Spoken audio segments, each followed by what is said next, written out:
अस्सलाम वालेकुम student, I hope you are well. So जिस तरह से मैंने कहा था कि लास्ट एमसीक्यू जो हमारा रिलेटिव वेलोसिटी का था, तो मैंने कहा था कि नेक्स्ट लेक्चर में मैं रिलेटिव वेलोसिटी करवाऊंगी, उसके बाद फिर वो एमसीक्यूज करवाएंगे।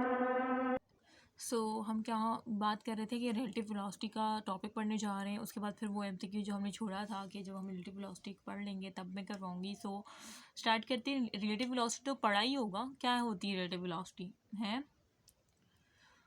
the velocity of an object B in the rest frame of another object A। ठीक है, ये रिलेटिव वेलोसिटी याद करें, मैंने समझाया था कि जैसे कि अब हम ये अर्थ जो है, ठीक है, हम अब इस अर्थ पे जो है, तो हम तमाम इंसान, अगर मैं देखूं अपने सराउंडिंग में, तो ये सब रेस्ट में, मतलब मेरे सराउंडिंग के लिहाज से ये रेस्ट में, ठीक है। लेकिन अगर जैसे अगर कोई दूसरा प्लेनेट में कोई दूसरा प्लेनेट हमें देख रहा हो, तो उसको जो है हम गर्दिश करते हुए नजर आएंगे, ठीक है, ठीक है। वो क्यों? क्योंकि उसके लिहाज से हम मोशन में, ठीक है। अगर ये आपको समझ नहीं आ रहा, तो जैसे कि मैंने कहा, वो पहले वाली एग्जांपल दी थी कि भाई ट्रेन पे आप खड़े हुए हैं, ठीक है, तो अब आपको अगर वहाँ से मतलब स्टेशन है, ठीक है, ट्रेन स्टेशन, वहाँ पे आप खड़े हैं, अब आप वहाँ से कार गुजर रही है, तो आपको वो कार तो हरकत करती हुई दिख रही है, लेकिन उसके अंदर जो लोग हैं आपको वो भी लग रहा है कि वो भी मूव कर रहे हैं, ठीक है। तो मतलब आपके रेफरेंस से वो मूव कर रहे हैं, ठीक है, उसमें बैठे मेंबर्स भी मूव कर रहे हैं। लेकिन जबकि अगर उसी कार के अंदर जो दो फ्रेंड्स हैं, ठीक है, अगर एक फ्रेंड देखे तो उसके लिहाज से, उसके फ्रेम ऑफ रेफरेंस से, वो जो उसकी दूसरी फ्रेंड है वो क्या है, वो रेस्ट में है, ठीक है। तो इस तरह से एक ऑब्जेक्ट के लिहाज से दूसरे ऑब्जेक्ट की स्टेट को देखना, ठीक है। रिलेटिव वेलोसिटी क्या बताती है? The velocity of an object, velocity बताती है ऑब्जेक्ट बी की in the rest frame of another object, मतलब दूसरे ऑब्जेक्ट के लिहाज से, ठीक है। जैसे कि एक मोटरसाइकिल है जो कि ट्रेवल कर रही है हाईवे पे, ठीक है, उसकी वेलोसिटी कितनी है? 120 किलोमीटर पर आवर, ठीक है। अब वो पास कर रही है कार को, ठीक है। देखिए, एक मोटरसाइकिल है जिसकी वेलोसिटी इतनी है, ठीक है। अब वो क्या कर रही है? पास कर रही है। पास इसका एक कार है, ये कार है, इसको क्या कर रही है? इसको पास कर रही है। देखिए, ये कार है। अब ये मोटरसाइकिल कितने वेलोसिटी से आ रही है? 120 किलोमीटर पर आवर की वेलोसिटी से आ रही है और इस कार को पास कर गई, ठीक है, पास कर गई। अब इस कार की अपनी वेलोसिटी कितनी थी? इस कार की जो वेलोसिटी थी वो थी 9 किलोमीटर पर आवर, ठीक है। इस कार की 90 किलोमीटर थी और इसकी 120 थी, क्योंकि इसकी ज़्यादा थी, इस वजह से इस मोटरसाइकिल ने क्या कर लिया? इस कार को पास कर लिया, ठीक है। अच्छा, from the point of view of a passenger on the car, अब जो पैसेंजर है, ठीक है, कार के अंदर, what is the velocity of the motorcycle, मतलब उसके लिहाज से। अब यहाँ पे जो ये कार के अंदर, अब हम तो बाहर से देख रहे हैं ना, ये मैं खड़ी हुई हूँ, अब मैं बाहर से देख रही हूँ कि देखो मोटरसाइकिल ने कार को पास कर लिया, ठीक है, क्योंकि मोटरसाइकिल की 120 थी और कार की 90 थी, ठीक है। अब मुझे तो यहाँ से ये नज़र आ रहा है ना, मेरी आंखों, मुझे ये नज़र आ रहा है। लेकिन जो कार के अंदर जो बेटे पैसेंजर्स हैं, उनको कितनी वेलोसिटी लग रही है इस मोटरसाइकिल की, ठीक है, तो उनको कितनी लग रही है? क्या करेंगे इसके लिए? ये आपने मालूम करना है, ठीक है। वो यही पूछ रहे हैं कि what is the velocity of the motorcycle, ठीक है, फ्रॉम किसके पॉइंट ऑफ व्यू से? पॉइंट ऑफ व्यू, क्योंकि मैंने बताया है ना कि ये हर रेफरेंस से हम देखते हैं। अभी कह रहे हैं from point of view passenger of on the car, ये आपके रेफरेंस से नहीं पूछ रहे हैं कि आपको कितनी, ये पूछ रहे हैं कि इस कार के अंदर जो पैसेंजर है ना, इस कार के अंदर जो पैसेंजर बैठे हुए हैं, इनके लिहाज से कितनी वेलोसिटी है मोटरसाइकिल की, वो बताएं, ठीक है। बाहर आपको तो 120 दिख रही है, लेकिन इस कार में बैठे बंदों को, इस कार में बैठे पैसेंजर्स के लिहाज से कितनी वेलोसिटी है मोटरसाइकिल की, तो उसको किस तरह से निकालते हैं? ये आप ये इसको निकालते हैं कि आप वेलोसिटी ऑफ द मोटरसाइकिल क्या है, आप इस वेलोसिटी ऑफ द मोटरसाइकिल को ए कह रहे हैं, ठीक है। वी एम मीन मोटरसाइकिल, और जो कार की वेलोसिटी है उसको कह रहे हैं V B mean C for car, ठीक है, कार के लिए। आप जो वेलोसिटी है मोटरसाइकिल की, वो रिलेट कर रही है to the point of view of a passenger, ठीक है, मतलब पैसेंजर। अब हम देख रहे हैं कि भाई पैसे जो कार में, क्योंकि यही पूछे ना कि इस कार में जो पैसेंजर है उसके लिहाज से इस मोटरसाइकिल की क्या वेलोसिटी है।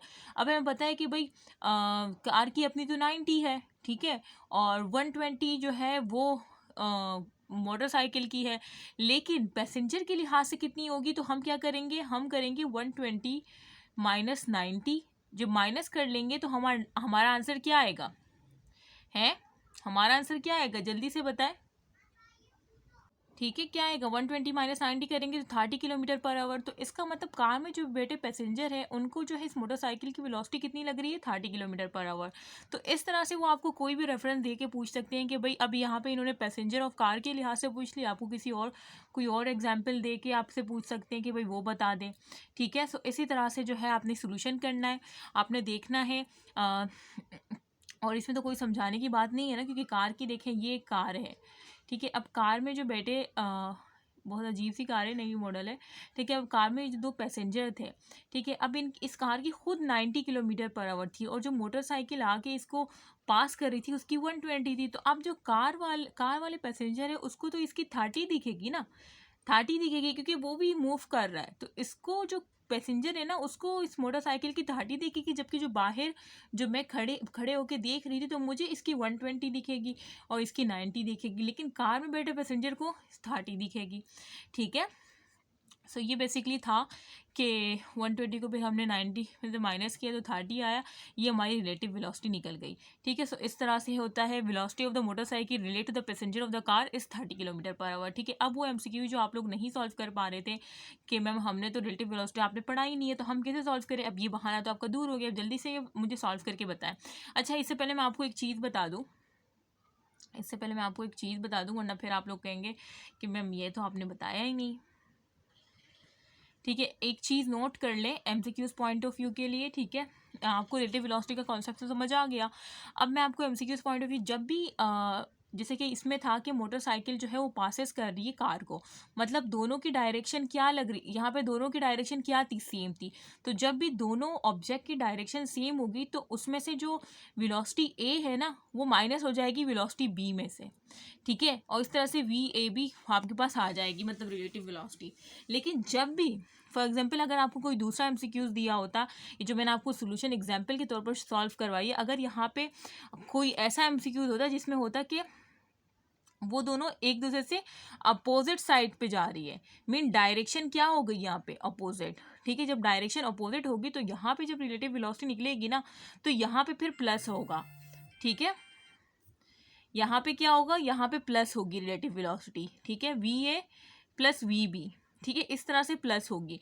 अब ये प्लस किस तरह से आएगा, ये आएगा इस तरह से, जैसे एक बॉडी डायरेक्ट प्लस नहीं आएगा, अगर मैं आपको, लेकिन आपको बता रही हूँ।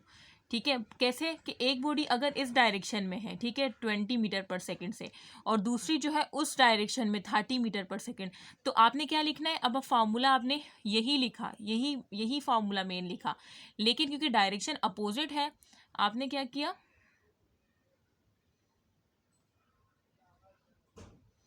क्योंकि डायरेक्शन अपोजिट है आपने पहले में वी ए कितनी है 20 मीटर पर प्लस में लिया। ठीक है, तो कुछ नहीं है तो क्या है, प्लस में है, और दूसरी देखिए इसी के अपोजिट में जा रही है 30 मीटर, तो आप इसको -30 लेंगे।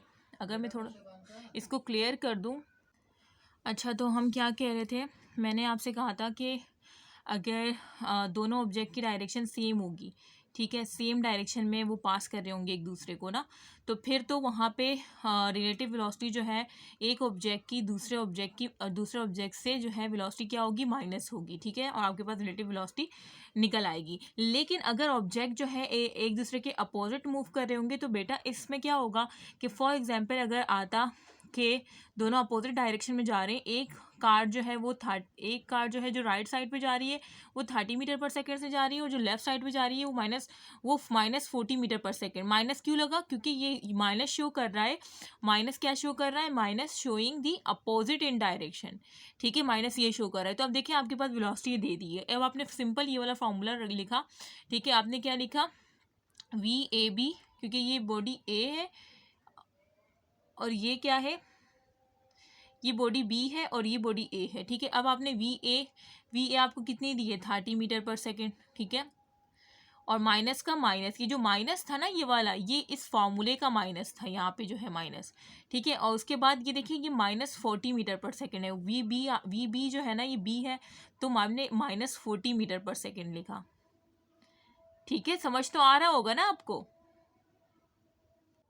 आई डोंट नो कि ये क्यों मिट रहा है, ठीक है। तो जिस तरह से मैंने कहा कि वी ए बी, ठीक है, ये आपकी बॉडी बी है, ये ए है, इसकी वेलोसिटी कितनी है 30 मीटर पर सेकेंड और इसकी है -40, -4 अपोजिट इन डायरेक्शन, ठीक है। अब आपने बॉडी ए की वेलोसिटी लिखी 30 और माइनस साइन जो है ना, ये माइनस साइन ये इस फार्मूले का आपने यहाँ लगा दिया, ठीक है। उसके बाद फिर आपने इस बॉडी बी की वेलोसिटी ली, वो कितनी है, माइनस को ब्रैकेट में लिखा -40, ठीक है। अब ये माइनस माइनस क्या हो जाएगा, आपको पता है ना, ये तो पढ़ा होगा, माइनस माइनस क्या होता है, प्लस, माइनस प्लस माइनस होता है, ये तो पढ़ा होगा ना। अगर नहीं पढ़ा तो फिर काइंडली ये वाली चीज़ आज से याद रख लें कि माइनस माइनस प्लस होता है, ठीक है।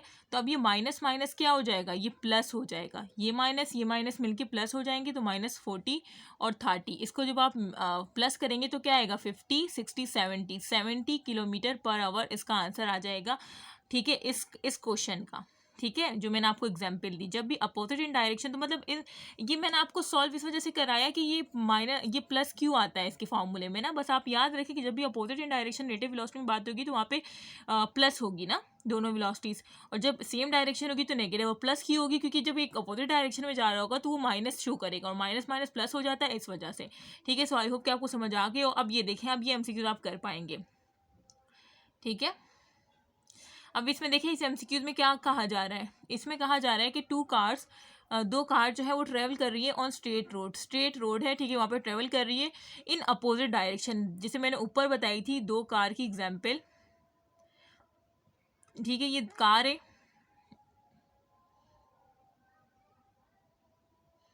पता नहीं कार को क्या हो गया है मैं सही, अगर मैं ऊपर वाली डायग्राम दिखा दूँ, देखें ये 2 कार है, ठीक है। ये कह रहे हैं कि एक स्ट्रेट रोड है, ठीक है, वहाँ पे जो है 2 कार्स है, 1 कार 2 कार, ठीक है, इन अपोजिट डायरेक्शन, ठीक है। कैसे मूव कर रही है, अपोजिट डायरेक्शन, मतलब एक इस तरफ मूव कर रही है तो दूसरी उस तरफ मूव कर रही है, ठीक है, with a speed 70 kilometre per our, मतलब पहली वाली कार की जो है ना वो 70 किलोमीटर पर आवर आपने यहाँ पे मेंशन कर दी, और दूसरी की कितनी है 60 किलोमीटर, वो आपने यहाँ पे मेंशन कर दी, ठीक है। जो दूसरी वाली होगी उसको आपने माइनस में ले लिया, ठीक है। अब आपने फार्मूला लगाया जिस तरह से मैंने आपको कहा था, ठीक है, और VA कितने था 70 लगा लिया, VB ये आपकी A वाली है, ये B वाली है, B आपने लिखा है -60, माइनस माइनस प्लस हो जाता है, तो 70 60 प्लस 130, तो करेक्ट ऑप्शन इज B। क्या मुश्किल था इसमें, ठीक है। सो ये आप इसी तरह से जो है जो आपका जो होमवर्क है वो आप ले लें, अपने पास पेपर के MCQs, आपकी बुक में जो प्रैक्टिस MCQs होंगे वो सॉल्व कीजिएगा, ठीक है। जो आपको मैं होमवर्क दे रही हूँ वो ये है कि इसको 80 और 90 करके सॉल्व कीजिएगा, इसी तरह अपोजिट डायरेक्शन के लिए, और इसी 2 को जो है आपने दोबारा से सेम डायरेक्शन के लिए भी सॉल्व करना है, ठीक है। सो ये आपका होमवर्क है। सो नेक्स्ट चलते हैं हम अपने टॉपिक पे, इक्वेशन ऑफ मोशन, ठीक है। तो इक्वेशन ऑफ मोशन को देख लें। इक्वेशन ऑफ मोशन जो है ये तो आपने पढ़ी भी होगी, VF VI plus AT S, VF final velocity initial velocity plus acceleration और टाइम, ठीक है, और S होता है डिस्टेंस, और फिर ये VIT इनिशियल वेलोसिटी टाइम और प्लस हाफ AT स्क्वायर, ठीक है, 2S VF को माइनस, ये फर्स्ट इक्वेशन ऑफ मोशन, ये सेकंड इक्वेशन, ये थर्ड इक्वेशन ऑफ मोशन, ये तो आपने पढ़ी होगी ना। तो ये तीनों जो था फर्स्ट सेकंड और थर्ड इक्वेशन ऑफ मोशन है, कि यूनिफॉर्मली एक्सेलरेटेड इक्वेशन होती है, मतलब ये क्या है, ये यूनिफॉर्मली एक्सेलरेटेड मोशन के लिए, जबकि जो S = VT होती है ये नॉन एक्सेलरेटेड इक्वेशंस होती है, मतलब ये accelerated equations non accelerated motions जो होंगी ना उसके लिए ये S = VT होगा, ठीक है। या आप इसको S = VF + VI/2T भी लिख सकते हैं, ठीक है। सो इस तरह से जो है आपने ये याद रखना है, ये सारी चीज़ें जो है आपको पता भी होंगी। अच्छा, ये तो पता होगा ना कि यूनिफॉर्मली वो मोशन जो कि एक्सेलरेटेड मतलब एक्सेलरेशन शो करे तो उसमें ये वाली इक्वेशंस आएंगी, और जिसमें वो मोशन जिसमें एक्सेलरेशन ना हो तो उसमें ये S = VT या S = VF + VI/2T ये वाली इक्वेशन होगी, ठीक है। ये आगे आप करेंगे भी। अब ये जो इक्वेशन ऑफ मोशन है, अगर ये वही इक्वेशन ऑफ मोशन है, ये जो फाइनल है ना, फाइनल को इन्होंने V से शो किया, इनिशियल को इन्होंने U से शो किया है, बाकी सेम है, ठीक है। अच्छा,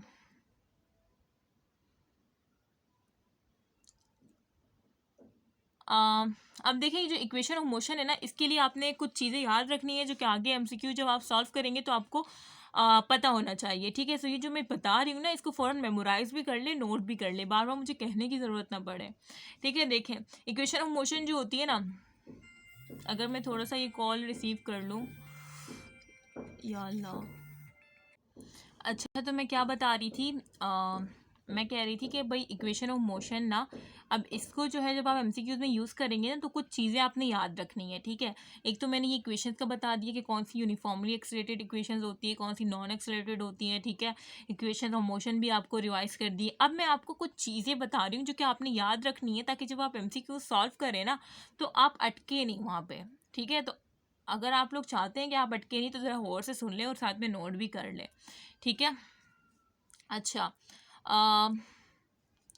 देखिए, डिस्टेंस एंड डिस्प्लेसमेंट, ठीक है, और स्पीड एंड वेलोसिटी, ये तो आपको पता है ना कि भाई अगर डिस्टेंस आया, ठीक है, मतलब ये डिस्टेंस डिस्प्लेसमेंट कह लो या स्पीड एंड वेलोसिटी कह लो, ठीक है, ये उससे इजीली जो है आप निकाल सकते हैं ये सारी चीज़ें।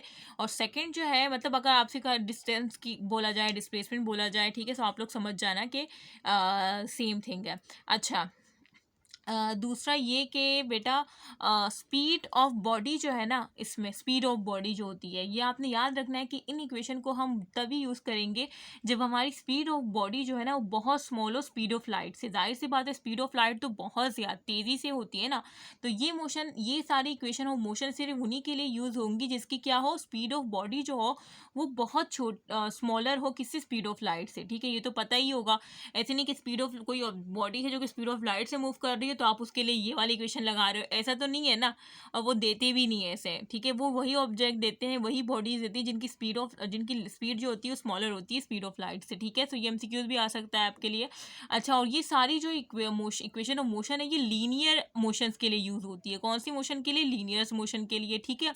और दूसरा आपने याद रखना है कि जब भी फॉलिंग ऑब्जेक्ट होता है, फॉर एग्जाम्पल ये एक हाइट है, ठीक है, आप यहाँ पे खड़े हुए, आप यहाँ पे जो है खड़े हुए, और यहाँ से जो है आप बॉल को ड्रॉप कर रहे हैं। जब बॉल यहाँ से ड्रॉप करेंगे आप, तो जैसे ही आप यहाँ से बॉल को छोड़ेंगे, ठीक है, देखिए पहले तो ये आपके हाथ में है ना। अगर मैं इसको साफ करके ड्रॉ करूँ, देखें, ये एक हाइट पे आप खड़े हुए, एक हाइट पे जो है ना, एक छत पे आप लोग खड़े हुए, ठीक है। अब आपके हाथ में क्या है? बॉल है। अब आप इस बॉल को ड्रॉप करना चाह रहे, तो ये तो पहले आपके हाथ में है ना, तो इसका मतलब इसकी इनिशियल वेलोसिटी क्या है? 0 है। तो याद रखना है कि फ्री फॉलिंग ऑब्जेक्ट के लिए, अब ये फॉल करेंगे, ये बॉल फॉल करेगी, तो इसकी इनिशियल वेलोसिटी 0 है। फाइनल इसकी कुछ ना कुछ होगी जब ये ग्राउंड से टकरा रही होगी, जब ये ग्राउंड से हिट करेगी, तब इसकी फाइनल वेलोसिटी में भी कुछ हो, ठीक है। लेकिन इसकी इनिशियल वेलोसिटी फॉलिंग ऑब्जेक्ट के लिए, हमेशा फॉलिंग ऑब्जेक्ट के लिए जो इनिशियल वेलोसिटी होती है वो क्या होती है? 0 होती है। एग्जाम्पल भी मैंने बता दी, तो ये बात आपने याद रख लेनी है, क्योंकि जब भी एमसीक्यूज में कहा जाए कि फॉलिंग ऑब्जेक्ट, तो आपको वो देंगी नहीं कि इनिशियल वेलोसिटी 0, आपको पता होना चाहिए, क्योंकि आपको मैम दीना ने बताया होगा कि बेटा जब भी फॉलिंग ऑब्जेक्ट का जिक्र हो, तो वहाँ पे उसकी इनिशियल वेलोसिटी 0 होगी, और उसको रट्टा लगाने की कोई ज़रूरत नहीं है, क्योंकि मैंने जिस तरह से आपको बताया कि भाई जो आप कोई बॉल को हाइट से ड्रॉप करेंगे, तो पहले तो आपके हाथ में है ना, तो इसका मतलब उसकी इनिशियल वेलोसिटी 0, जैसा आपने छोड़ी तो फिर वो जाते जाते उसकी कोई वेलोसिटी वो गेन करना स्टार्ट करेगी, और देन हिट हो जाएगी वो ग्राउंड से, ठीक है। सो ये तो आपको मैंने बता दिया। अब मैं जो सेकंड चीज़ बता रही हूँ, तो आपने याद रखना है कि जो हाइट होती है ना, अगर, और दूसरी चीज़ जो आपने याद रखनी है वो ये है कि जब जैसे कि एक, अब आप ग्राउंड पे खड़े हुए हैं, ठीक है, आप ये ग्राउंड पे खड़े हैं और आपके हाथ में बॉल है, और आप इसको थ्रो अप कर रहे हैं, ठीक है, आप इसको ऊपर भेज रहे, तो अभी जिस वेलोसिटी से आप कर रहे हैं उसकी कुछ ना कुछ वेलोसिटी है, ठीक है। फॉर एग्जांपल 40 मीटर पर सेकंड की वेलोसिटी से या 10 मीटर पर सेकंड की वेलोसिटी से आप इसको ऊपर फेंक रहे हैं, लेकिन जैसे ही एक हाइट तक पहुंचेगा, ठीक है, ये बॉल एक हाइट तक पहुंचेगी, तो इसकी फाइनल वेलोसिटी क्या हो जाएगी? 0 हो जाएगी, ठीक है। इसकी फाइनल वेलोसिटी 0 हो जाएगी। तो आपने याद रखना है कि जब भी आप किसी बॉल को थ्रो करते हैं, तो मैक्सिमम हाइट तक उस जब वो जाएगी, तो जब वो रुक जाएगी, ठीक है, यहाँ पे ये बॉल रुक जाएगी। रुक क्यों गई? क्योंकि अब इसकी वेलोसिटी 0 हो गई, ठीक है। तो एक बात आपने ये भी याद रखनी है, जब भी अगर एमसीक्यूज में आ जाए कि बॉल इज थ्रोइंग अपवर्ड, ठीक है, या बॉल इज थ्रो अप, तो आपने फौरन वहां पे आपको इनिशियल वेलोसिटी दी होगी, लेकिन आपने ये नहीं कहना कि फाइनल वेलोसिटी क्या है, क्योंकि आपको तो पता चल गया है ना कि यार थ्रो अप हो रही है, ठीक है, इसका मतलब मैम दीना ने कहा था कि जब भी कोई भी ऑब्जेक्ट थ्रो होगा तो वहाँ पे उसकी फाइनल वेलोसिटी जीरो हो जाएगी। ठीक है, यही कहा था ना। और फॉलिंग ऑब्जेक्ट के लिए क्या होगी, इनिशियल वेलोसिटी जीरो होगी। सारी चीज़ें आपको पता होनी चाहिए, बार बार कह रही हूँ। ठीक है, और फ्रीली फॉलिंग बॉडीज के लिए हमेशा एक्सेलरेशन क्या होती है, 9.8 मीटर पर सेकेंड। ठीक है, वो नेगेटिव भी हो सकती है, पॉजिटिव भी हो सकती है, ये तो पता है ना कि जब वो अर्थ की तरफ आ रही होगी तो पॉजिटिव 9.8 होगा, और जब वो अपोजिट अर्थ मीन ग्रेविटी के अपोजिट जा रही होगी तो -9.8 मीटर पर सेकेंड होगा। ठीक है, तो ये सारी बातें पता है ना कि फॉलिंग ऑब्जेक्ट के लिए, जो फॉलिंग ऑब्जेक्ट्स होते हैं, फॉलिंग बॉडीज होती है, उनके लिए जो एक्सेलरेशन होती है वो ±9.8 मीटर पर सेकेंड हो सकता है। ठीक है, मीन 9.8 मीटर पर सेकेंड आपने याद रखना है। फॉलिंग ऑब्जेक्ट के लिए वैल्यू क्या है, 9.8 मीटर पर सेकेंड, और प्लस माइनस डिपेंड करता है कि वो ऑब्जेक्ट ऊपर से नीचे आ रहा है।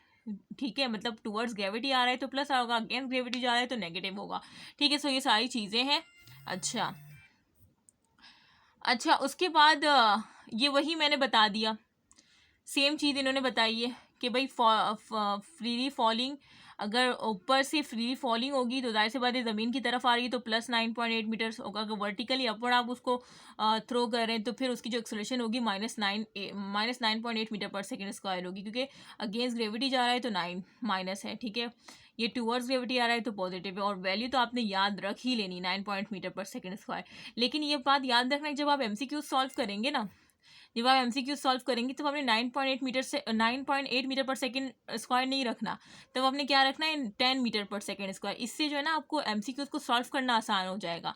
ठीक है, ये बात याद रखना है। टिक तो आपने MCQ में अगर पूछा जाए तो फॉलिंग, वो पूछेंगे कि फॉलिंग ऑब्जेक्ट के लिए एक्सेलरेशन की वैल्यू क्या होती है, तो आपने ये लगानी 9.8 मीटर पर सेकेंड स्क्वायर। लेकिन MCQ जब आप सॉल्व करेंगे ना, MCQ में अगर ये आपको यूज़ करना पड़ेगा तो आपने 10 यूज़ करना है। 9.8 समथिंग 10 ही है। ठीक है, 10 मीटर पर सेकेंड, ताकि आपके लिए आसानी हो। मतलब है नहीं, मतलब आपने समझ लेना है, क्योंकि फिर आपके लिए आसानी होगी ना 10 को जब आप विदाउट कैलकुलेटर सॉल्व करेंगे। ठीक है, सो ये सारी चीज़ें मैंने बता दी। अब नेक्स्ट चलते हैं। अब मैंने ना क्योंकि MCQs में ये जो इक्वेशन ऑफ मोशन, जिस तरह से मैंने आपको ये सब समझाया है, ठीक है, अब कोचिंग में क्या होता है कि यहाँ तक वो कहते हैं कि भाई आप लोगों ने समझ लिया ना सारी जो सिनेरियोज है वो बता दिए कि भाई जब फॉलिंग ऑब्जेक्ट होगा, जब ड्रॉप करेंगे किसी ऑब्जेक्ट को हाइट से, तब की इनिशियल वेलोसिटी जीरो होगी, जब आप थ्रो करेंगे तो फाइनल वेलोसिटी, सारी चीज़ें वो बता देते हैं। ठीक है, बताने के बाद वो आपसे कहते हैं कि बेटा अब आप लोग कर सकते हैं। लेकिन मैंने क्या किया, मैंने ये सारी चीज़ें बताई भी। ठीक है, अब मैंने क्या किया, आपके लिए जो थ्रोइंग, कोई भी ऑब्जेक्ट को जब आप थ्रो अप करते हैं, ठीक है, उसके लिए मैंने ये इक्वेशन ऑफ मोशन को आपके लिए शॉर्ट फॉर्म में अलग लिख दिया, और जिनको आप ड्रॉप करते हैं उनके लिए अलग मैंने लिख दिया, ताकि जब भी MCQs आए तो आप डायरेक्ट, आपने ये इक्वेशन ऑफ मोशन, जाहिर सी बात है आपने प्रैक्टिस करनी है ताकि आप रट्टे की तरफ ना जाए। ठीक है, और फिर डायरेक्ट आपने लगा लेनी है ताकि आप लोग कंफ्यूज ना हो, तो वो मैंने यहाँ पे करके दिया हुआ है। ठीक है, सो अब मैं इसको समझा रही हूँ। ठीक है, देखें, जब भी वर्टिकली अपवर्ड मोशन आएगा, ठीक है, वर्टिकली अपवर्ड मोशन आएगा तब क्या होगा, जिस तरह से मैंने बताया कि वर्टिकली अपवर्ड मोशन के लिए जो जाहिर सी बात है अगेंस्ट द ग्रेविटी जब बॉडी मूव करेगी तो -9.8 मीटर पर सेकेंड, तो आपने एक्सेलरेशन तो याद रख लेना है।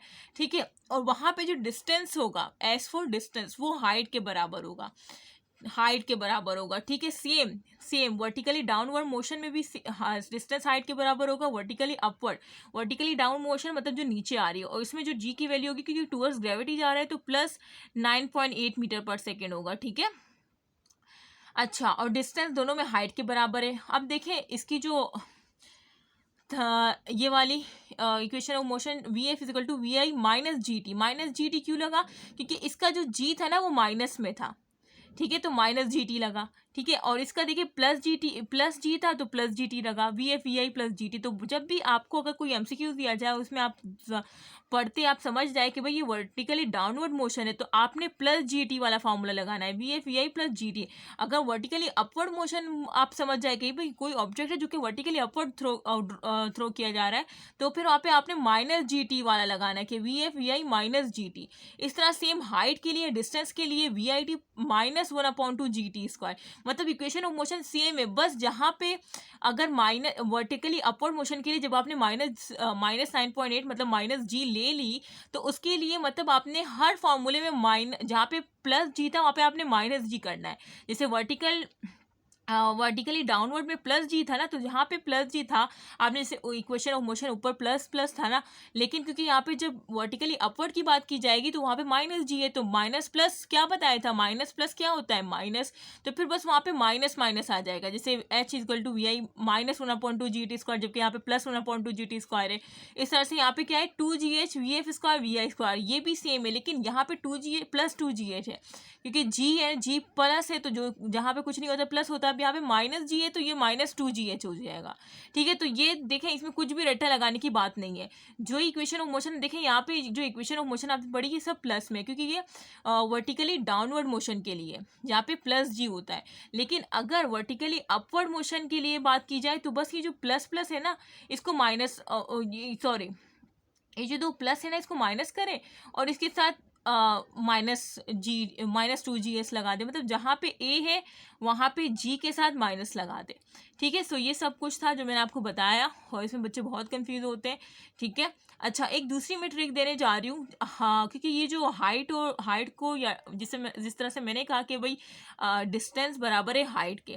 ठीक है, तो जो डिस्टेंस का फार्मूला था, अब उसको मतलब जिस तरह से हमने एस इजिकल टू एच किया, तो एस की जगह पर हमने एच लगा दिया।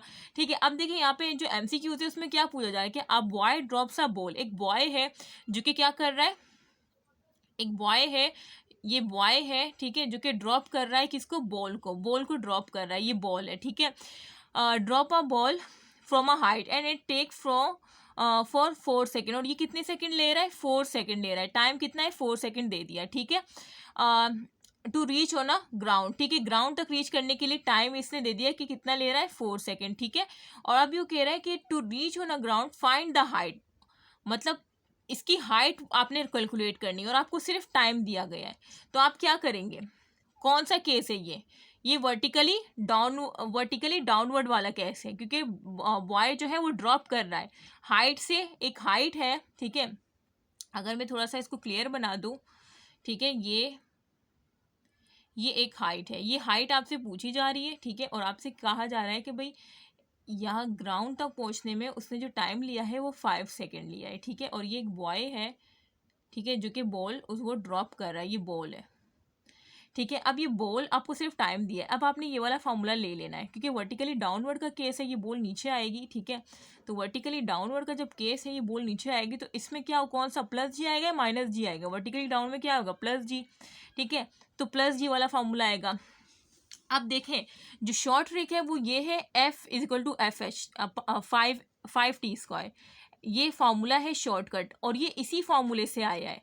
अगर मैं आपको बताऊं कि ये किस तरह से आया है, देखें, अब ये बॉय जो है ये बॉल को ड्रॉप कर रहा है, ये बॉल है। ठीक है, अब इस बॉल की अब आपको खुद पता है, मैंने आपको शुरू में क्या बताया था कि जब भी कोई चीज़ ड्रॉप होती है तो इसकी इनिशियल वेलोसिटी क्या होती है, 0 होती है, भले वो आपको एमसीक्यूज में ना दे। ये बात बताई थी मैंने या नहीं? तो अब आपने खुद ही देख लेना है कि भले एमसीक्यूज में ना दिए मैम दी, अब जैसे ये फार्मूला अब आपने यूज़ करना है। अब आप कहेंगे कि इनिशियल वेलोसिटी तो दी ही नहीं, तो आपने फॉर्म बोलना है अपनी फ्रेंड को कि भाई मैम दीना ने बताया था कि जब ड्रॉप अप का केस होगा तो इनिशियल वेलोसिटी वहाँ पे 0 होगी, तो इनिशियल वेलोसिटी नहीं दी तो हमें चेक करना चाह रहे हैं, तो इसका मतलब इसकी इनिशियल वेलोसिटी क्या है, 0 है, क्योंकि ड्रॉप अप का केस है।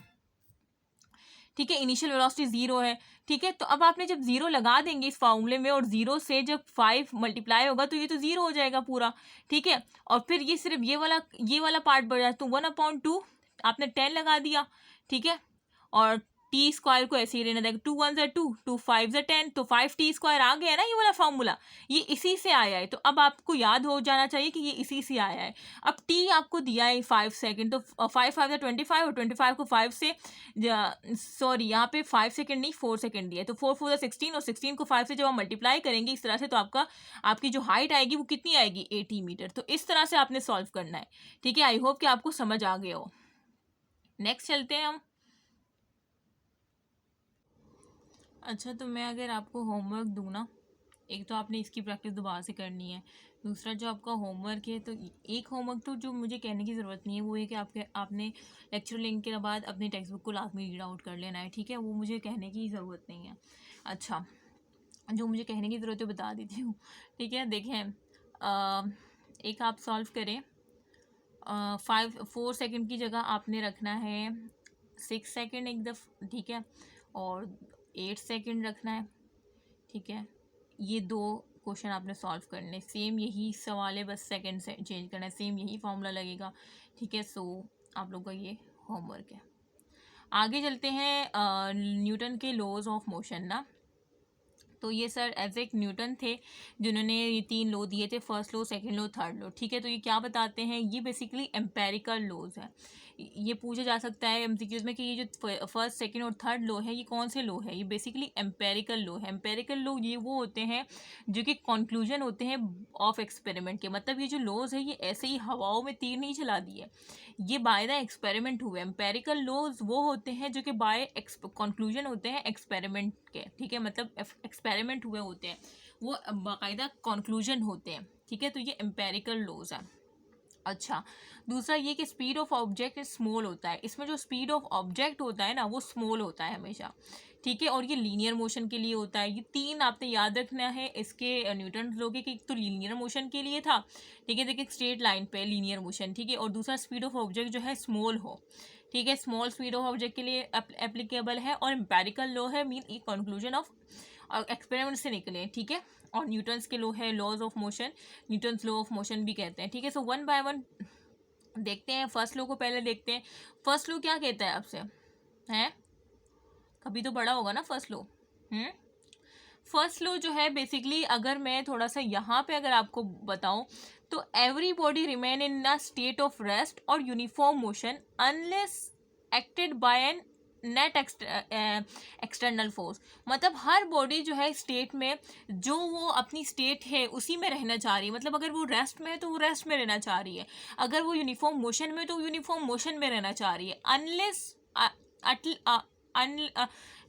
ठीक है, जब तक, ठीक है, अनलेस एक्टेड कि उस पर कोई एक्सटर्नल फोर्स ना अप्लाई की गई हो, ठीक है। मतलब हर ऑब्जेक्ट जो उसकी स्टेट है वो उसी में रह गई। फॉर एग्जांपल अगर यहाँ पे जो टेबल है, ठीक है, अब देखो वो रेस्ट की स्टेट में है ना, अगर वो स्टेट रेस्ट की स्टेट में ही रहेगी, कब तक रहेगी, जब तक उस पर कोई एक्सटर्नल फोर्स ना लगाई जाए। अगर मैं उठूँगा उसे धक्का लगाना स्टार्ट कर दूँ तो वो क्या करेगी, वो मूव करेगी, मतलब उसकी स्टेट चेंज हो जाएगी। क्यों, क्योंकि मैंने एक्सटर्नल फोर्स लगाई है, ठीक है। और नेट एक्सटर्नल फोर्स की, इस तरह से लास्ट टाइम भी हमने देखा था कि नेट एक्सटर्नल फोर्स जिस डायरेक्शन में लगेगी बॉडी उसी तरफ मूव करेगी। जिस तरह से अगर मैं टेबल को मूव कर रही हूँ तो टेबल मुझ पर भी कोई फोर्स लगा रही है, लेकिन अगर टेबल मुझ पर 20 न्यूटन लगा रही है और मैं 50 न्यूटन लगा रही हूँ या 30 न्यूटन लगा रही हूँ तो मेरी तो ज़्यादा है ना, तो नेट जो हैगी, मतलब मेरी ज़्यादा है तो नेट वाली जो उस डायरेक्शन में, तो इस वजह से वो टेबल उस तरफ मूव करना स्टार्ट कर गई, ठीक है। तो इस तरह से है। अब देखते हैं हम इसको लॉज ऑफ मोशन कि in the absence of all forces, ठीक है, a body on rest remain in rest and a body remain in motion. मतलब कोई भी अगर स्टेट में कोई बॉडी है जो कि मोशन में है, ठीक है, तो वो मोशन में ही रहेगी। और कोई बॉडी अगर रेस्ट में तो वो रेस्ट में ही रहेगी जब तक उस पर कोई एक्सटर्नल फोर्स ना लग जाए, ठीक है। अच्छा, और ये जो फोर्स होते हैं, जिस तरह से मैंने कहा सम ऑफ फोर्सेज होते हैं, ठीक है। अब सम ऑफ फोर्सेज अगर ज़ीरो होंगे, ठीक है, सम ऑफ फोर्सेस अगर जीरो होंगे, मतलब वो जिस तरह से मैंने कहा कि अगर टेबल की अपनी भी तो कोई फोर्स होगी ना। अब यहाँ पे मैं इसको धक्का लगा रही हूँ, मेरी 30 न्यूटन है, टेबल की 20 न्यूटन, टेबल मुझे 20 न्यूटन लगा रहा है, मैं 30 न्यूटन, क्योंकि मेरी ज़्यादा है, था 30 - 20 करेंगे तो 10 न्यूटन इस तरफ ज़्यादा लग रही है, तो इसका मतलब टेबल मूव करेगी। लेकिन फॉर एग्जाम्पल अगर मैं भी 20 न्यूटन लगा रही हूँ, ठीक है, और टेबल भी मुझ पर 20 न्यूटन लगा रहा है, तब तो ज़ीरो होगी ना, तब क्या होगी, फोर्स जीरो हो जाएगी। तब इसका मतलब बॉडी जो है वो रेस्ट में ही रहेगी, क्योंकि हमारी जो फोर्सेस है, जो मैं लगाई थी 20 और जो टेबल उठी लगा वो तो कैंसिल आउट हो गई एक दूसरे से, तब फिर वो बॉडी रेस्ट में ही रहेगी। अगर वो मोशन में थी तो मोशन में ही रहेगी। तो इसका मतलब ये है कि जब सम ऑफ फोर्सेस जीरो हो जाए तो वहाँ पे यूनिफॉर्म मोशन, अगर बॉडी कोई यूनिफॉर्म मोशन में थी तो अपनी स्टेट में ही रहेगी, और कोई रेस्ट में तो अपनी रेस्ट में ही रहेगी, ठीक है। अच्छा, जैसे कि यहाँ पे एक टेबल दिखाई गई है, जैसे कि बुक है, ठीक है।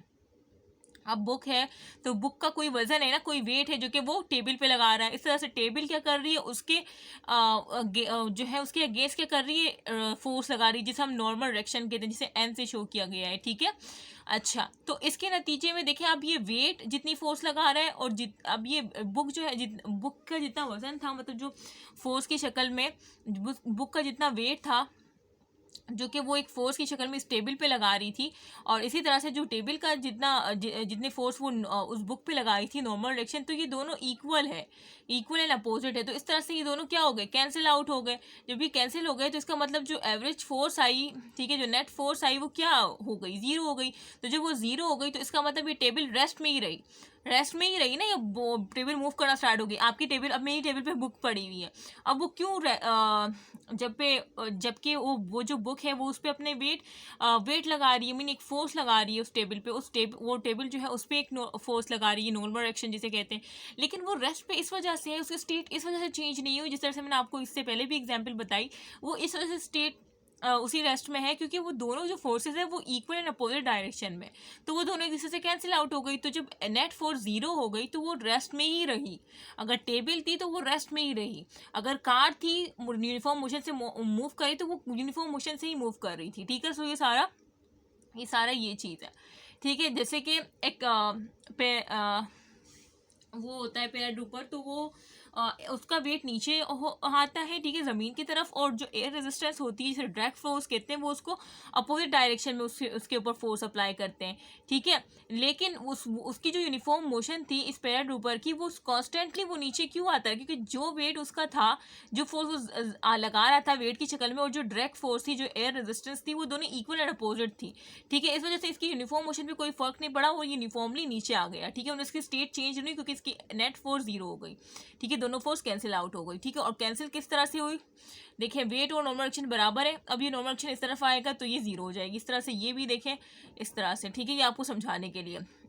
अच्छा, जब नेट फोर्स जीरो हो जाएगी तो जाहिर सी बात इसमें कोई एक्सेलरेशन ही नहीं रहेगी, ठीक है। जिस तरह से वो टेबल में जब दोनों फोर्सेस कैंसिल आउट हो गई तो उसमें कोई एक्सेलरेशन आई, एक्सेलरेशन कब होती है, जब चेंज इन वेलोसिटी होती है। यहाँ पे तो वेलोसिटी चेंज नहीं हुई ना, यहाँ पे वेलोसिटी क्या रही, जीरो ही रही, वेलोसिटी जीरो ही, मतलब चेंज इन वेलोसिटी नहीं हुआ, तो चेंज इन वेलोसिटी नहीं होगा तो एक्सेलरेशन भी जीरो होगा, ठीक है। और ये आप याद रखें कि एक्सेलरेशन डायरेक्टली प्रोपोर्शनल होता है फोर्स नेट के, तो जब एफ नेट जीरो है तो ये भी जीरो होगा, ठीक है। इस तरह से इसमें भी एफ नेट जीरो है तो एक्सेलरेशन भी, क्योंकि इसमें कोई एक्सेलरेशन नहीं है, जिस यूनिफॉर्म वेलोसिटी से वो मूव कर रही थी उसी से वो मूव करने लगी, क्योंकि दोनों फोर्सेस कैंसिल आउट हो गई, ठीक है। तो वी एफ वी आई बराबर है, मतलब दोनों यूनिफॉर्म मोशन, मतलब जो इनिशियल थी वो फाइनल की भी बराबर है। यूनिफॉर्म मोशन की जो इसकी यूनिफॉर्म मोशन पहले थी वही रही, ठीक है। सो ये सब बताना था। अच्छा, अब लो ऑफ आइनर्शिया क्या होता है, आइनर्शिया बेसिकली मास होता है, मतलब मास को कहते हैं, जैसे कि ये एक ऑब्जेक्ट है जिस पे जो कि 100 न्यूटन का है, ठीक है। अब इस पे 10 न्यूटन की फोर्स लगाई जा रही है, ठीक है। अब क्योंकि ये 10 न्यूटन की जो फोर्स लगाई जा रही है, और अब ये 10 न्यूटन की फोर्स लगा रही है, जबकि इस ऑब्जेक्ट का अपना जो मास है वो कितना है, 100 न्यूटन, तो इस ऑब्जेक्ट का मास तो ज़्यादा है। तो आप अगर 10 न्यूटन की फोर्स लगाएंगे तो ये ऑब्जेक्ट यहाँ से हिलने वाला नहीं है। क्यों, क्योंकि इसका आइनर्शिया ज़्यादा है। आइनर्शिया क्यों ज़्यादा है, क्योंकि इसका मास ज़्यादा है। आइनर्शिया जो है वो डायरेक्टली प्रोपोर्शनल है मास के, मतलब जितना ज़्यादा मास होगा उतना ज़्यादा आइनर्शिया होगा, मतलब जितना ज़्यादा मास होगा उसको मूव करना उतना ही डिफिकल्ट होगा, क्योंकि उसका आइनर्शिया ज़्यादा होगा। आइनर्शिया डिपेंड करता है मास पे, ठीक है।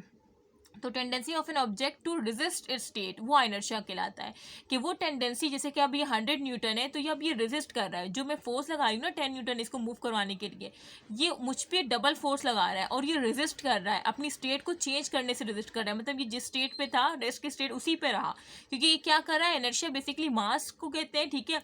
और वो क्या करता है, वो मास टेंडेंसी ऑफ एन ऑब्जेक्ट, ठीक है, टू रेजिस्ट स्टेट, मतलब अपनी स्टेट को चेंज करने से रेजिस्ट करती है, ठीक है। जैसे कि मैं आपको कहूँ कि एक बाईसाइकिल है, ठीक है, बाईसाइकिल पे आपको भाई बैठा और आप उसको रोकने की कोशिश करें तो आप उसको रोक लेंगे, क्योंकि उसका मास कम है, उसका इनर्शिया कम है, ठीक है, ठीक है। लेकिन एक ट्रक आ रहा है, तो अब ट्रक सामने से आ रहा है, आप उसको सामने से जाके रोकेंगे तो क्या वो रुक जाएगा, ये ट्रक है बड़ा और आप सामने जाके रोक रहे हैं, नहीं, वो आपको कुचल देगा, क्योंकि इसका मास ज़्यादा है, ये रुकेगा नहीं, ये चलता रहेगा, क्योंकि यूनिफॉर्म मोशन में तो ये तो सामने आके आपको जो है ना कुचल देगा। लेकिन अगर ये रेस्ट में आप इसको मोशन में लाना चाह रहे हैं तो आपकी कोशिश बेकार है, क्योंकि इसका इनर्शिया ज़्यादा है। क्यों, क्योंकि इसका मास ज़्यादा है, ठीक है। तो जब मास ज़्यादा है, इनर्शिया मास ज़्यादा है तो इनर्शिया ज़्यादा है, इनर्शिया ज़्यादा है तो इसका मतलब इसमें जो अपने जो टेंडेंसी है इस ऑब्जेक्ट की अपनी स्टेट को चेंज करने के लिए रेजिस्टेंस जो है वो ज़्यादा है, ठीक है। सो ये सारी चीज़ें थी, ये फर्स्ट लॉ ऑफ मोशन है, ठीक है। अच्छा, इस सब से आपको क्या आखिर में आप अंदाज़ा लगा सकते हैं कि फर्स्ट लॉ ऑफ मोशन किस पे बेस करता है? Quantity of force, quality of force, quality of force, ठीक है। किस पे? क्वालिटी ऑफ फोर्स, मतलब फोर्स की क्वालिटी पे डिपेंड करता है। जिस तरह से मैंने आपको फोर्स की क्वालिटी बताई कि भाई फोर्स की क्वालिटी पे किस तरह से, फॉर एग्जांपल अगर ये 100 न्यूटन मास है और आपको इसको, ये रेस्ट पे है, आपको इसको मूव करवाना है, तो आपको चाहिए कि इस पे 100 से ज़्यादा लगाए तभी ये मूव करेगा। अगर आप इस पे 10 न्यूटन लगाएंगे, इससे कम लगाएंगे तो ये मूव नहीं करने वाला। तो इसका मतलब ये क्वालिटी ऑफ फोर्स पे डिपेंड करती है। इसी तरह से जैसे मैंने ट्रक का कहा, तो ट्रक का मास कितना ज़्यादा है और आपका मास उसके मुकाबले में कुछ भी नहीं है, तो आप तो रोक ही नहीं सकते। अगर ये चलती हुई ट्रक है तो नहीं रोक सकते, अगर ये रुकी हुई और उसको चलाना तो नहीं रोक सकते, ठीक है। तो क्वालिटी ऑफ फोर्स बेसिकली बता रही होती है फर्स्ट लॉ ऑफ मोशन कि भाई कौन सी क्वालिटी ऑफ फोर्स आपने अप्लाई करनी है और किस ऑब्जेक्ट पे किस तरह से आपने फोर्स अप्लाई, मतलब क्वालिटी ऑफ फोर्स जो बेसिकली बताती है वो भाई फर्स्ट लॉ ऑफ मोशन बताती है, ठीक है। सो आगे चलते हैं नेक्स्ट। अच्छा, अगर मैं आपको एक वीडियो दिखाऊं, ठीक है, फर्स्ट लॉ ऑफ मोशन की, सो मुझे वो ऐसे करूँगी, मैं नेक्स्ट उसमें दिखा दूंगी, ठीक है। गूगल से मैं लेके, ठीक है, गूगल से लेके फर्स्ट लॉ ऑफ मोशन की वीडियो दिखा दूंगी। वैसे समझ तो आ गया होगा आपको, ठीक है, लेकिन फिर भी मैं एक वीडियो की शक्ल में आपको बता दूंगी, ठीक है। सेकंड लॉ ऑफ मोशन देखें। सेकंड लॉ ऑफ मोशन क्या होता है? इसे लॉ ऑफ एक्सेलरेशन भी कहते हैं। क्यों लॉ ऑफ एक्सेलरेशन कहते हैं? ये बेसिकली ये कहता है, अगर मैं थोड़ा सा आपको रिवाइज करवा दूँ, देखें, अगर पहले जिस तरह से मैंने फर्स्ट लॉ आपको यहाँ से दिखाया, इस तरह से पहले अगर मैं आपको थोड़ा सा ओवरव्यू दे दूँ, ठीक है, सेकेंड लॉ का, यहाँ से देखिए सेकेंड लॉ क्या कहता है। सेकेंड लॉ का ये फार्मूला तो पता होगा। ये फार्मूला कहता है क्या? ही कहता है कि भाई जो अमाउंट ऑफ एक्सेलरेशन है ना, जो अमाउंट ऑफ एक्सेलरेशन है वो डायरेक्टली प्रोपोर्शनल है किसके? अभी बताया है, एफ नेट फोर्स के, ठीक है। एफ नेट है, बहुत से बच्चे सिर्फ फोर्स कहते हैं, बेटा एफ नेट है। जिस तरह से मैंने पहले बहुत डिस्कशन कर ली है कि एफ नेट निकलती है, ठीक है, ठीक है। और एक्सेलरेशन डायरेक्टली प्रोपोर्शनल है फोर्स के, एफ नेट के, और दूसरा है कि एक्सेलरेशन जो है वो इन्वर्सली प्रोपोर्शनल है मास के, ठीक है। ये जो है, इस दोनों फार्मूले को जब आप एक जगह लिखेंगे तो एक्सेलरेशन बराबर है, आप क्या लिखेंगे? एफ अपॉन एम, ठीक है। ये एम यहाँ पे डिवाइड हो रहा है, इक्वल टू के उस तरफ क्या हो जाएगा? मल्टीप्लाई में हो जाएगा, तो आप इसको क्या लिख सकते हैं? F is equal to M है, ठीक है। ये फार्मूला आ गया। एक कांस्टेंट लगा देंगे यहाँ पे, वो कांस्टेंट की वैल्यू 1 होगी, जो कि बाद में हट जाएगा, तो आपके पास फार्मूला ये आ जाएगा, ठीक है। सो इस तरह से ये निकली है। अब मैं आपको जो है वो डिटेल में लेके चलती, ठीक है। तो अब आपको जैसे मैंने बताया कि बेटा जो सेकेंड लॉ ऑफ मोशन का जो ये जाना माना फार्मूला है, ये वाला, ये तो आपको पता होगा। तो ये कैसे निकला आपको? जिस तरह से मैंने बताया कि बेटा एक्सेलरेशन डायरेक्टली प्रोपोर्शनल है एफ नेट के, ठीक है, एक्सेलरेशन इन्वर्सली प्रोपोर्शनल है एम के। मतलब अगर मास बढ़ेगा, मतलब अगर इनर्शिया ज़्यादा होगा और मास ज़्यादा है तो एक्सेलरेशन हमेशा कम होगी। अगर फोर्स ज़्यादा है तो एक्सेलरेशन की डायरेक्ट रिलेशन है, ठीक है।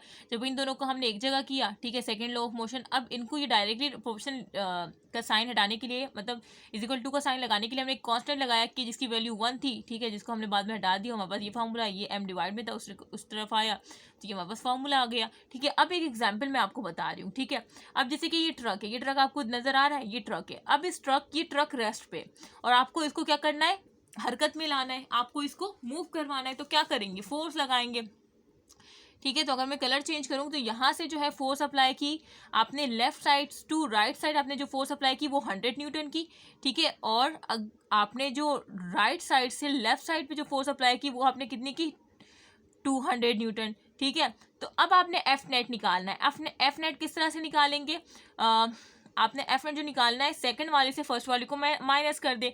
तो जो आपने 200 में से माइनस 100 किया तो 100 आया। तो इसका मतलब क्योंकि ये वाली ज़्यादा है तो इससे कैंसिल आउट होने के बाद ये 100 बची, और वो भी जब 100 बची तो क्योंकि इसकी डायरेक्शन क्या थी? राइट टू लेफ्ट थी, तो इसका मतलब ये 100 राइट टू लेफ्ट ही लगाएगी, ठीक है। मतलब जो एफ नेट निकली ना, एफ नेट जो निकली वो कितनी निकली? 100, और इसकी डायरेक्शन क्या है? राइट टू लेफ्ट, ठीक है। तो इस तरह से जो है एफ नेट निकलती है। और इस तरह से जब ये ट्रक आपसे पूछा जाएगा ये किस तरफ मूव करेगा, तो आपने कहना है कि लेफ्ट साइड मूव करेगा, right to left side move करेगा, क्योंकि जो एफ नेट की डायरेक्शन है ना, जो कि एफ नेट की डायरेक्शन है, जो कि एफ नेट निकली है वो कौन सी डायरेक्शन में, वो राइट टू लेफ्ट डायरेक्शन में। इसका मतलब यहाँ से फोर्स ज़्यादा लग रही है, यहाँ की फोर्स तो कैंसिल हो गई, इस 200 था तो ये 100 बचा, तो वो 100 न्यूटन जो है एफ नेट की सूरत में इस पर लग रही है। ठीक है, तो इस तरह से आपने एफ नेट निकाल लेना है। ठीक है, और ये बात याद रखना है, ये तो मैंने आपको एक एग्जाम्पल, इससे पहले जो मैंने आपको एग्जाम्पल दी थी कार की, तो मैंने कहा था कि भाई इंजन जो है, एक कार रेस्ट में है, वो मूव करना स्टार्ट कर रही है। ठीक है, तो जो इंजन है वो कार पे फोर्स लगाता है। ठीक है, फॉरवर्ड डायरेक्शन, ये इंजन फोर्स लगा रहा है। ठीक है, और इसी तरह से ये जो रोड और टायर्स के दरमियान जो फ्रिक्शन होती है ना, या एयर रेजिस्टेंस होती है, वो क्या करती है, वो कार को रोकने की कोशिश करती है, मतलब वो पीछे ले जाने की कोशिश करती है। ठीक है, तो फ्रिक्शन और एयर रेजिस्टेंस इसको पीछे की तरफ फोर्स लगाती है। ठीक है, पीछे की तरफ फोर्स लगाती है, जबकि इंजन इसको आगे की तरफ फोर्स लगाती है। ठीक है, तो कौन सी फोर्स ज़्यादा है, फोर्स ज़्यादा जो होती है वो इसकी होती है, इंजन वाले की ज़्यादा होती है। तो इंजन वाले की जब फोर्स ज़्यादा होती है तो इस वजह से कार फॉरवर्ड मूव करती है, ये वाली कैंसिल आउट हो जाती है। ठीक है, अच्छा, अब फोर्स अगर एफ नेट जिस डायरेक्शन में होगी ना, एफ नेट जिस डायरेक्शन में होगी उसी डायरेक्शन में आपकी एक्सीलरेशन होगी, ये बात याद रखना है। जैसे एफ नेट इंजन जो है उस कार पे ज़्यादा फोर्स लगा रहा था तो वो फॉरवर्ड मूव कर रही थी।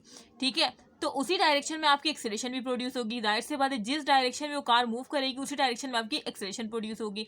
ठीक है, सो ये सारा सिनेरियो था जो कि मैंने बताया। तो इसी वजह से ये जो सेकंड लॉ ऑफ मोशन को कहते हैं कि ये लॉ ऑफ एक्सेलरेशन बता रहा होता है, क्योंकि देखिए ये एक्सेलरेशन का इसने बाकायदा आपको फार्मूला निकाल के दे दिया, और ये बता रहा है लॉ ऑफ एक्सेलरेशन के भी एक्सेलरेशन कौन सी डायरेक्शन में पॉसिबल है।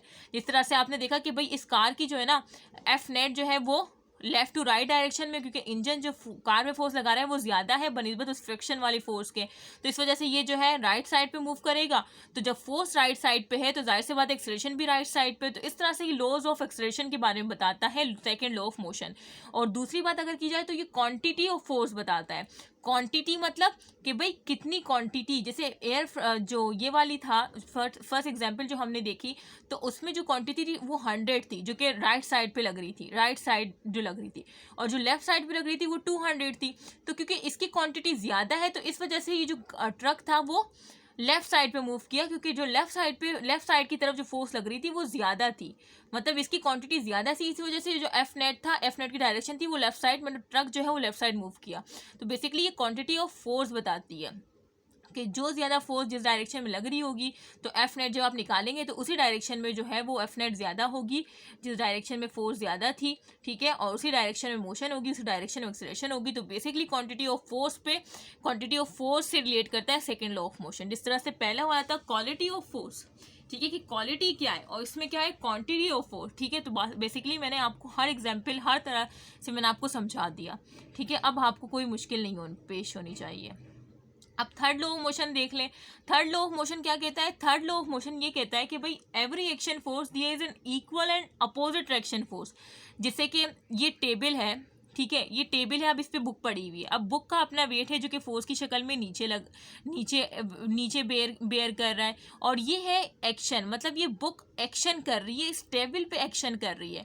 ठीक है, और ये टेबल, अब ये जो ये टेबल ने क्या किया, इसी एक्शन का क्या दिया, रिएक्शन दिया। ठीक है, और इस पे फोर्स लगाना स्टार्ट कर दी, जो कि नॉर्मल फोर्स जिसे हम कहते हैं। ठीक है, तो इस तरह से हर एक्शन का एक रिएक्शन होता है। जैसे कि अगर आप किसी रोड पे जाएंगे, किसी को थप्पड़ मारेंगे, ठीक है, तो आपका वो एक्शन होगा, तो सामने से क्या होगा, वो भी आपको थप्पड़ मारेगा, वो उसका रिएक्शन होगा। तो थर्ड लॉ ऑफ मोशन क्या कहता है कि every action force there is in equal and opposite reaction force, मतलब इक्वल तो होगी। अब ये दोनों फोर्स की डायरेक्शन जो एक दूसरे से कैंसिल, ये दोनों फोर्स 20 न्यूटन फॉर एग्जाम्पल 20, मतलब इक्वल इन मैग्नीट्यूड तो है लेकिन अपोजिट इन डायरेक्शन है, एक डाउनवर्ड है तो दूसरी अपवर्ड है, इसी वजह से तो कैंसिल आउट हो गई। ठीक है, सो इस तरह से है। जैसे कि अगर मैं आपको दूसरी तरह से समझाऊं तो देखिए, एक दूसरी एग्जांपल देख लें। आपको पता है कि हमारी अर्थ का जो है वो मास कितना है, आपको पता है 6.x124 है। ठीक है, ये हमारी अर्थ है जिसका मास क्या है 6x124 kg है। ठीक है, इतना ज़्यादा है, और जबकि यहाँ पे अगर मैं खड़ी हुई हूँ तो मेरा मास फॉर एग्जांपल किसी का भी मास 60 kg है। ठीक है, अब हमारा मास फॉर एग्जाम्पल मेरा मास 60 kg, जो मैं अभी ज़मीन पे हूँ ना, बैठी हुई हूँ या खड़ी हुई हूँ, तो अब मेरा 60 kg और अर्थ का मास कितना है 6x124, कितना ज़्यादा है। तो आप खुद सोचें, अगर ये तो आप खुद सोचे, जैसे अब मैं 60 kg, मेरा मास 60 kg है, तो अब मैं 60 kg के लिहाज से मैंने इस अर्थ पे फोर्स लगाई, ठीक है। और अगर अर्थ भी अब अगर अर्थ में अपने लिहाज से, अपने मास के लिहाज से मुझ पे फोर्स लगाना स्टार्ट करे, तो फिर मैं तो धंस ही जाऊंगी ना। तो नहीं, ऐसा नहीं होता। वो अपने मास के लिहाज से फोर्स नहीं लगाता, वो हमारी बॉडी के लिहाज से, हमारी बॉडी के मास के लिहाज से फोर्स लगाता है, जिस वजह से हम अपनी इस ज़मीन पे चल फिर रहे होते हैं। अगर ज़मीन अपने लिहाज से फोर्स लगाना स्टार्ट कर देना, फिर तो हमारी हो गया काम, ठीक है। तो ये बात याद रखें कि हर every action force there is an equal and opposite action force, मतलब वो उसी के इक्वल होता है। अब ये ज़मीन अपने लिहाज से, जिस तरह से मैंने कहा, अगर ये अपने लिहाज से मुझ पर फोर्स लगाना स्टार्ट कर दे, फिर तो मेरा तो हो गया काम ना। कि इसका तो मास बहुत ज़्यादा है और मेरा तो मास कम है, मैं जितनी फोर्स लगा रही हूँ वो तो इसके कुछ भी नहीं है। और ये जितनी फोर्स मैं लगा रही हूँ उतनी फोर्स ये मुझ पे लगा रहा है, ठीक है। मतलब जितने आपने सामने वाले को थप्पड़ दिया होगा ना, जितने ज़ोर से, उतनी ही ज़ोर का वो आपको देगा, या जितने हल्के से आपने देखो उतनी हल्के से देगा। भले उसका मास ज़्यादा हो, आपका आप पतले हो, मोटे हो, लेकिन वो उतने ही से देगा जितने से आपने दिया होगा, जिस तरह से ये मास की मैंने एग्जाम्पल बताई, ठीक है। तो ये तो आपको समझ आ गई। जैसे कि ये बॉडी m1 है, ठीक है, ये इस तरफ मूव कर रही है, v1 वेलोसिटी, m2 है, ये इस तरफ v2 से।